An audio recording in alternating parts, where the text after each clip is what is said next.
திருமதி கமலசேகர், என்னதான் நடந்துச்சு? இதான் என்னுடைய சொந்தக்காரவங்க வீட்டுல ஒருத்தவங்க இருக்காங்க. எனக்கு அவங்க சின்னம்மா முறைன்னு வச்சுக்கோங்களேன். அவங்களுக்கு இப்ப இருந்தா ஒரு 56, 57 வயசு இருக்கும். அவங்க கல்யாணம் பண்ண புதுசுல தோட்டத்துல இருந்துக்காங்க. தோட்டம் தான் இப்பயும் இருக்கு. அந்த தோட்டத்துல இருக்கும்போது அவங்க இந்த கொக்கோ மரம்னு சொல்றோம் இல்லையா, கொக்கோ மரம், கொக்கோ மரம், பால் மரம் ஏதோ வச்சுக்கோங்க. அப்ப அந்த வேலையில இருக்கும்போது அந்த தீம்பாரிக்குள்ள ஒரு கிணறு இருக்குமா. அந்த கிணத்துக்கிட்ட இந்த பொம்பளை போய் கை கால் கழுவுறது, சாப்பிடுறது, லஞ்ச் எல்லாம் அந்த டைம்ல அங்கதான் எடுப்பாங்க போல இருக்கு. அந்த டைம்ல சின்னம்மா கல்யாணம் பண்ண புதுசு. கல்யாணம் பண்ண புதுசுல இவங்க ஏதோ மயக்கமா இருக்கோ, ஏதோ தண்ணி கிண்ணி குடிக்க போது அவங்க போயிருக்காங்க போல இருக்கு. கிணத்துக்கிட்ட விழுந்துட்டு இருக்காங்க. விழுந்துதான் அவங்க அப்படியே மயக்க மேலே விழுந்தாங்க. இதுதான் நடந்திருக்காங்க. அப்ப அவங்களும் போய் தூக்கி என்னம்மா என்ன அப்படி இப்படின்னு பேசி அப்படி அப்படியே அனுப்பி விட்டாங்க. கேட்டா அவங்க வருஷ கணக்கு அப்படியே ஓடிச்சுன்னு வச்சுங்களேன். முதல் ஆம்பளை பையன், 2வது ஆம்பளை பையன், 3வது பொம்பளை பிள்ளை. பொம்பளை பிள்ளை பிறக்கும் போது அவங்களுக்குள்ள ஒரு சின்ன மாற்றம் ஆரம்பிக்குது. எப்படி மாற்றம் ஆரம்பிக்குதுன்னா, அவங்க ஒரு இறப்பு வீட்டுக்கு வந்தாங்கன்னா அவங்க தனியா ஒதுங்கிடுவாங்க. அப்படி ஒதுங்கிடுவாங்கன்னா கேட்டா நம்ம பேசி நல்லா பேசிட்டே இருப்பாங்க. அப்புறம் பார்த்தா அமைதியா இருப்பாங்க. அப்படி அப்ப நம்ம ஏன் சின்னமா, ஏன் இப்படி இருக்கீங்க, ஏன் சின்னமா அப்படியே அமைதியா இருக்கீங்க, என்ன விஷயம்? ஒண்ணும் இல்ல, நானும் கீரை பரட்டிக்கிட்டு இருக்கேன், நானு தையல் வெட்டிக்கிட்டு இருக்கேன்னு. ஆனா என்னதுங்க செய்வாங்க, பேப்பர் இருக்குல்ல, நியூஸ் பேப்பர், அதெல்லாம் கொண்டு போய் காலு சப்பங்கள் போட்டு கீழே உட்காந்துருவாங்க. சண்டை காலு போட்டு விரிச்சு போய் உட்காந்துட்டு கீரை மாதிரி கிழிச்சிட்டு இருப்பாங்க அந்த பேப்பரை. அப்படி செய்வாங்க. அப்ப நம்ம ஏன் இவங்க இப்படி இருக்காங்க, அந்த காலத்துல நினைக்கிறேன் கேட்டா அதை பேப்பர் படுத்தல அவங்க ஃபேமிலி ஏறோம். இவங்க இப்படிதான். அப்ப கருமதிக்கு போனாலும் அப்படிதான், இறப்புக்கு போனாலும் அப்படிதான், சில சடங்குக்கு போனாலும் அப்படிதான். அவங்க மத்தபடி அவங்க வீட்டுல இருக்கும் போது சாதாரண நேரத்துல நார்மலா இருப்பாங்க. ஓகே, ஒண்ணுமே இருக்காது, நார்மலா இருப்பாங்க. சம்டைம் வீட்டுல இருக்கும்போது கூட அந்த மாதிரி பிரச்சனை வருது. அப்ப சித்தப்பா அதை வெளிப்படுத்தல. சித்தப்பா அதை வெளிப்படுத்தாம அது என்ன சொல்லுவாங்க, ஒரு மாதிரி நார்மலா எடுத்துக்கிட்டாரு. இவங்களுக்கு தீட்டு ஒத்துக்கல போல இருக்கு. இப்படியே காலம் போக கிட்டா எங்களுக்கெல்லாம் கொஞ்சம் விவரம் தெரிய ஆரம்பிச்சிருச்சு. அப்ப சித்தப்பா சின்னம்மா இப்படி இருப்பாங்க. அப்புறம் அப்ப அடிக்கடிக்கு அவங்களுக்கு சண்டை வரும், பிரச்சனை வரும், அது வரும். சின்னம்மா அடிக்கடிக்கு வெளியே போயிருவாங்க. அப்படி இப்படி போயிருவாங்க, இப்படி வருவாங்க, அப்படி போயிருவாங்க. இதே மாதிரி ஓடிக்கிட்டே இருந்த காலத்துல எங்களுக்கு கொஞ்சம் விவரம் தெரிய ஆரம்பிச்சுதான் நாங்க அப்படிதான் விளைப்பாங்க. சின்னம்மா ஏன் சின்னம்மா இந்த மாதிரி செய்றீங்க, அவனை போய் மரத்துல உட்காந்துக்கிறீங்க, மரத்து மேல ஏறிக்கிறீங்கன்னு கேட்போம். ஏன் அப்படி சொல்றீங்க, என்னையா நான் விடைக்கிறீங்க அப்படி இப்படின்னு அவங்க பேசுவாங்க. கேட்டா இது அவங்களுக்குள்ளே அப்படியே ஓட ஓட ஆரம்பிச்சு 4வது 5 பிள்ளைங்க அவங்களுக்கு. எத்தனை வருஷமா போயிட்டு இருந்துச்சு அவங்களுக்கு இந்த மாதிரி? இப்ப எனக்கு தெரியல. கேட்டா எனக்கு விவரம் தெரிஞ்சு ஒரு 10-15 வருஷமா. அடேங்கப்பா, எங்கேயும் கூட்டிட்டு போய் காமிக்கலையா அவங்கள? சித்தப்பா மாதிரி ஒரு ஜீவன் கிடைக்கிறதுக்கு கேட்டா புண்ணியம் பண்ணிருக்கணும். பார்க்காத கோயில் இல்ல, பார்க்காத இடம் இல்ல. அப்புறம் போற இடம்லாம் என்னதான் சொன்னாங்களா? வந்துருச்சு. அது ஒரு 10-15 கயிறு கட்டிடுவாங்க கையில. அதான் அவங்களுக்கு அந்த பிரச்சனை இருக்கும். மந்திரிப்பாங்க, ஒரு 10-15 கயிறு, அந்த பிரச்சனை இருக்கும். இப்படியே போயிட்டே இருந்தது. கேட்டா அப்புறம் எப்படிதான் இந்த பூசாரியை பார்த்தாங்க, எப்படி கண்டுபிடிச்சாங்க தெரியாது. அவர் ஒரு அசலிக்காரரு. அவர்கிட்ட சின்னமா கூட்டு போய் பார்க்கும்போது அவர் சொல்லியிருக்காரு கதைய. அப்படியே இருங்க, பாட்டுக்கு பிறகு என்னதான் நடந்துச்சுன்னு சொல்லுங்களேன். மர்ம தேசத்தில் நீங்களும் பேசணுமா? வாட்ஸ்அப் பண்ணுங்க 0364913333. உங்க பெயர், அதுக்கப்புறம் #MD அப்படின்னு டைப் பண்ண மறந்துடாதீங்க.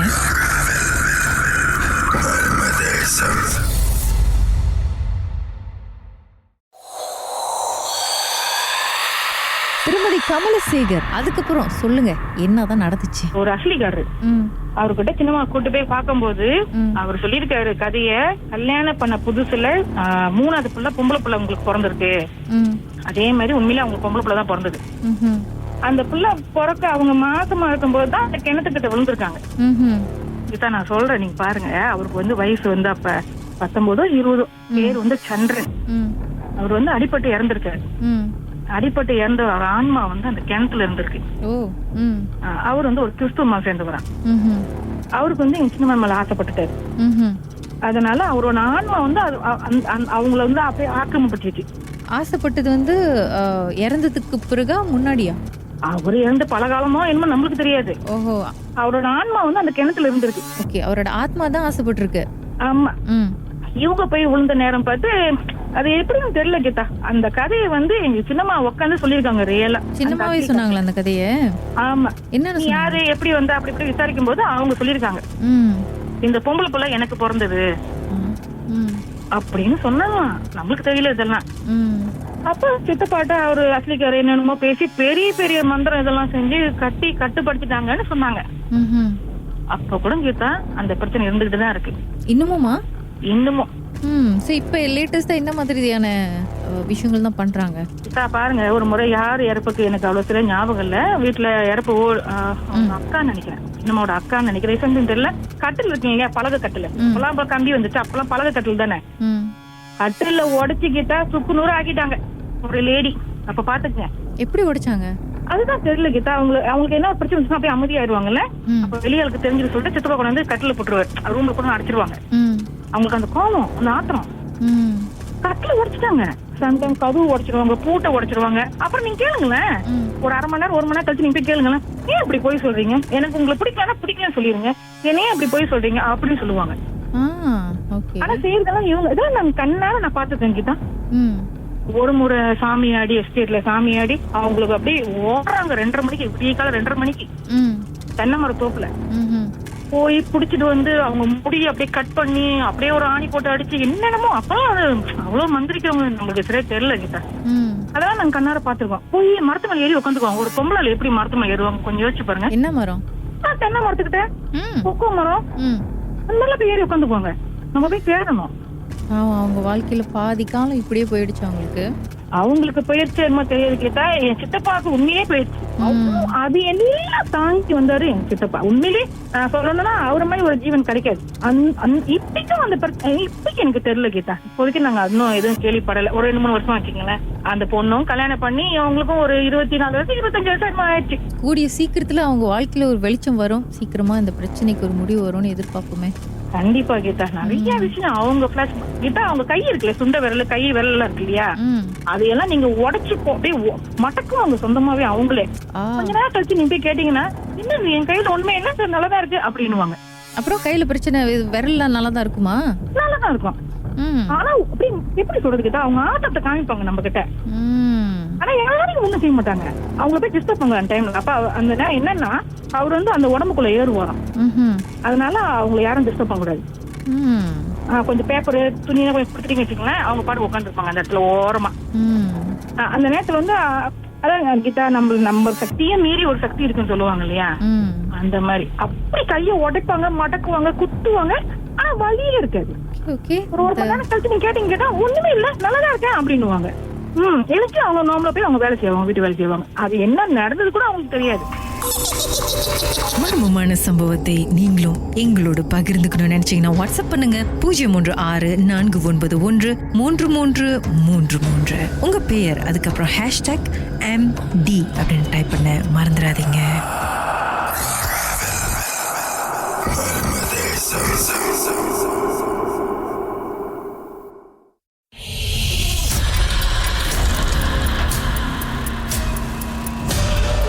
ராகவ், இது மர்மதேசம். திரு ரஞ்சன், உங்களை பயம் கொடுத்திய சம்பவம் என்ன? வணக்கம் கீதா.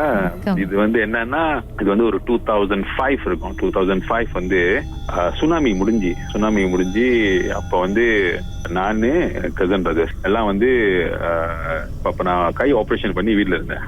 கசன் பிரதர் வந்தாங்க Thursday நைட்ல. சோ மாலம் ஜுமான்னு சொல்லுவாங்களே. சோ கசன் பிரதர் வந்தாங்க வீட்டுக்கு. நான் வாங்குறேன் எங்கேயாச்சும் வெளியே போலான்னு. இப்ப நான் சொன்ன மணி ஒரு 11:30 இருக்கும். இப்ப நான் சொன்னேன், சரி காடிக்கு எண்ணெய் ஊத்தணும் வரியான்னு. சோ நானே கசன் பிரதர் ஒரு 5 பேரு. சோ என்ன பண்ணோம், சரி காடிக்கு எண்ணெய் ஊத்திட்டு சோ ஹைலண்ட் டவர் பண்ணோம். சோ ஹைலண்ட் டவர் வந்து நான் வந்து ஹைலண்ட் டவர் உளுந்து 3 வாரம் கழிச்சு நான் போயிருக்கேன். அப்ப வந்து எனக்கு வந்து 17 வயசு. பிகாஸ் நான் வந்து SPM முடிஞ்சு மூவர்ஸ்ல வேலை செஞ்சேன். சோ அந்த டைம்ல இருந்து நான் போயிருக்கேன் ஹைலண்ட் டவர். தெரியும் ஹைலண்ட் டவர் எப்படி இருந்துச்சு, அப்புறம் அதுக்கப்புறம் எப்படி இருந்துச்சு, அதுக்கப்புறம் எப்படி இருந்துச்சு செட் ஆகும். பிகாஸ் அந்த டைம்ல வந்து மச்சான் Saturday night, Friday night college படிக்கும் போதெல்லாம் சும்மா போயிட்டு வரும் ஹைலண்ட் டவருக்கு. முன்னாடியே உளுந்த பிறகு ஏன்னா அது உளுந்த பிறகு 3 வாரம் கழிச்சு நான் போய் வேலை செஞ்சேன். எப்படின்னா இப்ப SPM முடிஞ்சு பார்ட் டைம் வேலை செஞ்சோம், மூவர்ஸ்ல வேலை செஞ்சோம். ஓகே, அப்புறம் நானு கசன் போயிட்டோம். சோ போயிட்டு ஹைலண்ட் டவர்ல சேரும் போது மணி 12. ஓகேங்களா. சோ ஹைலண்ட் டவர் வந்து நீங்க போயிருக்கீங்களா அதே தெரியல. ஹைலண்ட் டவர் வந்து 2 என்ட்ரன்ஸ் இருக்கு. சோ ஒண்ணு வந்து நீங்க நேரா போலாம், இன்னொன்னு வந்து அந்த ஒரு லெஃப்ட்ல வளைஞ்சு ரைட்ல போனீங்கன்னா ஒரு மேடு மாதிரி வரும். சோ நான் சொன்னேன் நேரா போனோம், அது மூடி வச்சு பாருங்க. அப்ப நான் என்ன பண்ணேன், சரி லெஃப்ட்ல போயிட்டு ரைட்ல போனோம். ரைட்ல போகும்போது அந்த மேடு மாதிரி வரும், நான் ஹெட்லைட் தட்டி விட்டேன். சோ ஹெட்லைட் தட்டி விட்டோன்னே நான் என் பையனுக்கு, நானே கசன் பார்த்து அவங்க ஃப்ரெண்ட் 3 பேர். இப்போ அவங்க காடியில் வருமே சொல்லுறேன், விடுங்கண்ணே நான் உள்ளுக்கு போயிட்டாரு. ஸோ நான் என்ன பண்ணேன், காடியெல்லாம் லாக் பண்ணிட்டேன். எனக்கு தெரியும் என்ன செய்வானுங்கன்னு. காடி லாக் பண்ணிட்டு ஹெட்லைட் தட்டி விட்டேன். ஸோ கரெக்டா அந்த மேடு ஏறி இறங்கும் போது ஹெட்லைட் தட்டி விட்டா தான் பெருசா இருக்குமே. நான் காடி பார்க் பண்ணதுல இருந்து ஒரு காடி போய் நின்றுட்டேன் பாருங்க. அங்கேருந்து ஒரு 20 மீட்டர்ஸ் தான் இருக்கும். ஒரு வெள்ளை உருவம் கரெக்டா தெரியுது. அந்த பூச்சவங்க சொல்லுவாங்கல்ல, மலேசியா இருந்து போனா கட்ட மாட்டாங்க, கிளியர் கட். எனக்கு என் கசன் பிரதருக்கு வந்து கண்ணுக்கு நல்லா தெரியுது. நான் என் இது இன்சிடென்ட் வந்து ஒரு 50 செகண்ட் இருக்கும். நான் என் கசன் பிரதர் பாக்குறேன், கசன் பிரதர் என்ன பாக்குறேன், 2 பேரும் அங்க பாக்குறோம்.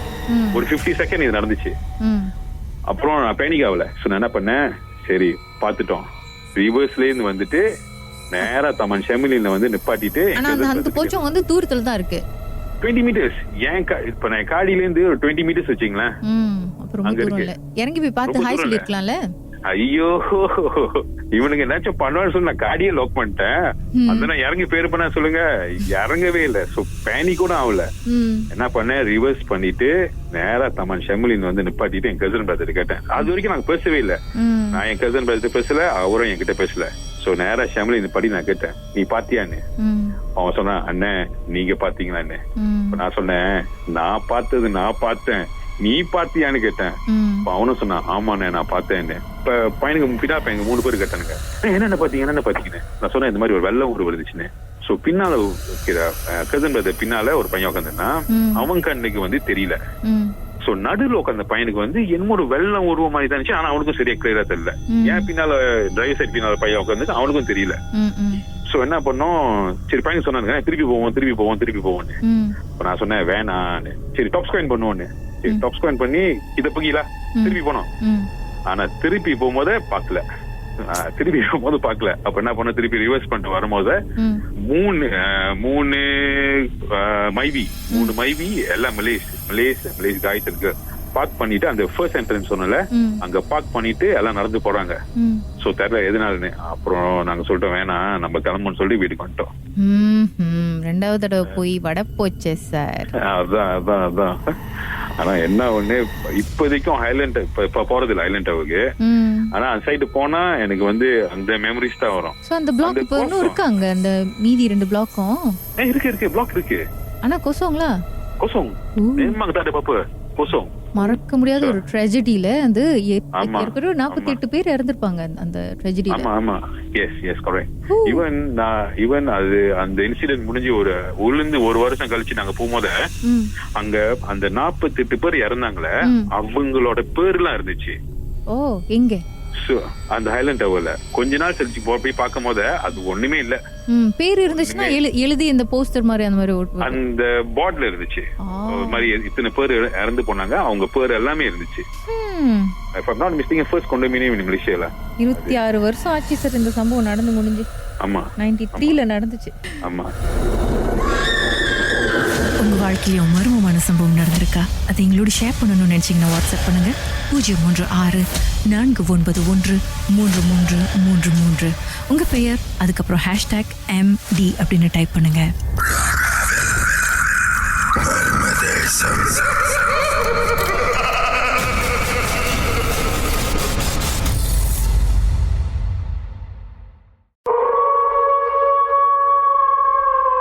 ராகவில் இது மர்ம தேசம். உங்களுடன் கீதா. வணக்கம் சுமன், என்னதான் நடந்துச்சு? அங்க கம்பெனி வேலை செஞ்சு ஒரு 2009 இருக்கும். அப்போ வந்து நோம்பல் வேலை தான். காலையில வேலை செஞ்சுட்டு நைட்டு போகும். அது ஒரு 2 வருஷம் கழிச்சு எனக்கு ஷிஃப்ட் வேலை கிடைச்சு. ஸோ நைட்டு வேலை செஞ்சுமா 7 வரைக்கும் 7 வரைக்கும் வேலை செய்வோம். அப்போ ஒரு வாட்டி ஷிஃப்ட் இருந்தா லேப்ல நான் ஒண்டி தான் வேலை, யாரும் இருக்க மாட்டாங்க.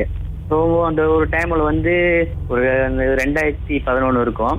மணி ஒரு 2:10 2:15 தான். அப்ப பின்னது ராத்திரியில அப்ப இதுக்கு முன்ன வேலை செய்ய சொல்லுவாங்க, நைட்லாம் கொஞ்சம் பார்த்துட்டு இது சத்தம்லாம் கேட்கும், அப்படி கேட்கும், ஒண்டி இருக்கிற அப்படி இப்படின்னு சொல்லுவாங்க. சரி அதெல்லாம் அப்படி இல்லை நினைச்சுக்கிட்டு நானும் இருப்பேன். ஆனா ஒரு கொஞ்ச நாளாவே நைட் ஷிஃப்ட் 1 மாசம் அந்த மாதிரி வந்து இந்த வாஷ்ரூம்லாம் வந்து குளிக்கிற போல ஒரு சத்தம் கேட்கும், தண்ணி சத்தம் கேட்கும், தண்ணி ஊத்துற போல கேட்கும், கேட்பேன், சத்தம்லாம் கேட்கும். ஆனா போக மாட்டேன், பயமா தான் இருக்கும். அந்த டைம்ல வேற யாரும் வேலை செய்ய மாட்டாங்க, இருக்க மாட்டாங்க. ஆனா வந்து பக்கத்து டிபார்ட்மெண்ட் இருப்பாங்க, பாய்லர்ல அந்த செக்யூரிட்டி எல்லாம் இருப்பாங்க, இங்க வர மாட்டாங்க. ஒரு ரவுண்டா பண்றது செக்யூரிட்டி, அப்புறம் வந்துட்டு அப்படி போயிருவாங்க. அப்போ நான் வேலை செஞ்சுக்கிட்டு இருக்கிறப்ப இப்ப நம்ம நேரா பார்த்தோமா நம்ம கண்ணு வந்து கம்ப்யூட்டர்ல பார்த்து இப்படி செய்யறோம். ஸோ சைட்ல அப்படியே ஒரு ரூம் போகணுமா, நம்மளுக்கு இந்த பாறையில தெரியும் சைடா. இப்போ செஞ்சு அந்த வேலை அப்படி கம்ப்யூட்டர் பார்த்து செஞ்சுக்கிட்டு இருக்கிறப்ப சைட்ல அப்படியே ஒரு உருவம் போகுது, அப்படியே எனக்கு தெரியுது. என்னடா என்னமோ போகுது என்ன அப்படின்னு ஒன்னா திரும்பி பார்க்கறேன். அந்த உருவம் வந்து ஒரே வெள்ளை முடி மட்டும் பின்னாடி தலையிலிருந்து கீழே காலு இல்ல, அப்படியே போய்கிட்டே இருக்கு. இந்த ஒரு டோர் இருந்து பின்னாடி இன்னொரு டோர் இருக்கும், அந்த டோருக்கு அப்படியே போய்கிட்டே இருக்கு. எனக்கு பார்த்து ஒருத்தன் படபடப்பாயி அந்த முடியா சிலுத்து போய் அந்த உருவத்துக்கு கால் இல்ல, ஒண்ணுமே இல்ல. அந்த தலை மாதிரி தான், தலை ஃபுல்லா முடி அப்படியே ஃபுல்லா வெள்ளை தான், வெள்ளையா இருக்குதான். அப்படியே போய்கிட்டே இருக்கு, நடக்கல. உடம்பு எவ்வளவு அழகா இதுவா போய்கிட்டே இருக்கா. எனக்கு பார்த்தோன்னா பயந்து போய் உடம்புல சிலு வேத்து ஃபுல்லா ஏக்கோன்னு தான் சில்லுன்னு இருக்கும்ல, இந்த ஏக்கோன்ல எனக்கு வேத்து போயிருச்சு. என்ன பண்ணிட்டு தெரியல, யாரா போன் அடிக்குமோ கூட்டுருமோன்னு அப்படியே நடுங்கி ஒரு பயத்து ஒரு மணி நேரம் 1.5 மணி நேரம் அப்படி இந்த பயத்திலே இருந்தேன். அப்புறம் கொஞ்ச நேரம் கழிச்சு ஒரு 2 ஹவர் கழிச்சு காட்டுக்காரங்க வந்தாங்க குஞ்சி பண்றதுக்கு. சரி அவங்கள பார்த்து சரி இவங்களாம் சொல்லலாமா அப்படின்னு இந்த பயம் வேணாம், எதனா பிரச்சனை ஆயிடுமோ அப்படின்ட்டு. அப்புறம் கொஞ்சம் நேராவ மணி ஒரு 3-4 மணி போல பாத்ரூம் எல்லாம் கொஞ்சம் சத்தமா இருக்கும். அப்படி அதே தண்ணி சத்தம், கொஞ்சம் குளிக்கிற சத்தம், தண்ணி எல்லாம் ஒண்ணுமே இருக்காது, ஆனா அந்த சத்தம் கேட்டுக்கினே இருக்கும். என்னோட இப்படி கேக்குதுன்னு அதோட முடிவு வரைக்கும் அந்த அம்மா நினைச்சுக்கிட்டு சாமி நினைச்சுக்கிட்டு கொஞ்சம் அந்த பையன் அப்படியே போயிருக்கு. அப்புறம் மறுநாள் வரப்ப ஒரு அண்ணன் ஒருத்தர் அவர் சொன்ன இந்த மாதிரின்னா இந்த மாதிரின்ட்டு அவர் பார்த்துட்டு அது உண்மைதான், இங்க இருக்கிற எல்லாம் பார்த்துருக்காங்க, எல்லாம் சொல்லியிருக்காங்க அப்படின்ட்டு. இது முன்ன வெளியில அந்த வேலை செய்யறவங்க நைட்லாம் பார்த்துருக்காங்களாம், அப்படியே சத்தம் போடுமா, பூ போடுமா, அந்த மாதிரி ஒரு இதுவா. ஆனா அவங்க சொன்ன புதுசுல வந்து அவ்வளவு கருதல் அது இங்க இருக்க போகுது அப்படின்ட்டு. ஆனா அதை கண்ணால பாக்குறப்பதான் அதான் ரொம்ப ஒரு பெரிய இது. அதுக்கப்புறம் காட் வந்தாங்களே, அவங்க கிட்டயாவது சொல்லி இருக்கலாம்ல இப்படி ஆவணுச்சுன்னு. இல்லையா அவங்க சொல்லி மறுபடியும் ஃபார்ம் போயிடுவாங்க, மறுபடியும் நான் ஒண்டிதான் இருக்கு. நம்ம மறுபடியும் எங்கிட்ட வந்து ஏன் சொன்னேன்னு கேட்டுருச்சுன்னா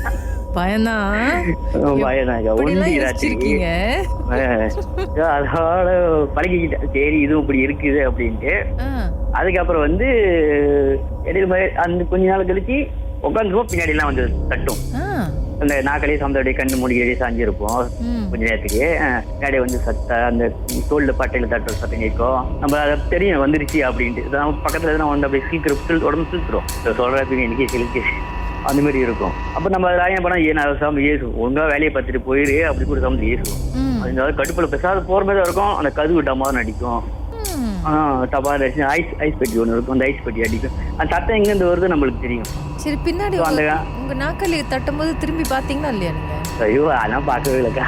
பாக்குறது இல்ல, சும்மா டயலாக் மட்டும் தான், பஞ்ச் டயலாக் இங்க இருந்து விடுறது. தெரிஞ்சிருந்தா அது வந்து இருக்கு நம்ம பக்கத்துல இருக்குது அப்படின்ட்டு. நம்ம பாத்து ஏதோ ஆயிரமோன்ட்டு ஒரு பயம் தான், ஆனா திரும்பி பார்க்க மாட்டேன். ஒரு சத்தம் போடத்தான் சாரா போயிரு அப்படி இப்படின்ட்டு. ஏன்னா கூட வேலை செஞ்சீங்க அப்படின்னு சொன்னாங்க, இந்த மாதிரி ஏசி அது பெசாத போயிரும், அதோட ஏசிட்டு மறுபடியும் நம்பிக்கிட்டு ஏதாவது பண்ணிட போகுது. இல்ல நீங்க இப்படி சொல்லு அது போதும் அப்படி கூட சொல்லியிருக்காங்க. சரி அவங்க சொன்னதே அப்படியே கொஞ்சம் சொல்லி பார்த்துருக்கிறேன். ஓகே அது அப்படியே நடந்து அதே ஒரு பேசவே ஆயிடுச்சு. இன்னும் அதே இடத்துல தான் வேலை செய்றீங்களா? இன்னும் அதே இடத்துல தான் 13 வருஷம் ஆச்சு. ரொம்ப நாள் கழிச்சு அதை பத்தி வேற பேசிருக்கீங்க. வரப்போது இன்னைக்கு நேர்லயே வந்து உட்காந்து பக்கத்துலயே உட்காந்து மடியில உட்காந்து கதை பேச போகுது. வரலையா? சரி வரட்டும், வந்துட்டு இது இன்ட்ரெஸ்டா சொல்றேன் கிட்ட. உங்களுக்கும் இந்த மாதிரி மர்மமான சம்பவம்லாம் நடந்திருக்கா? ஏன் நடந்துச்சு, எதனால நடந்துச்சுன்னு தெரியலையே அப்படின்னு புரியாத புதிரா இருக்கா? அதை பத்தி எங்களோட பேசணும்னு நினைச்சீங்கன்னா வாட்ஸ்அப் பண்ணுங்க 0364413333. உங்க பெயர் அதுக்கப்புறம் #MD அப்படின்னு டைப் பண்ண மறந்துடாதீங்க.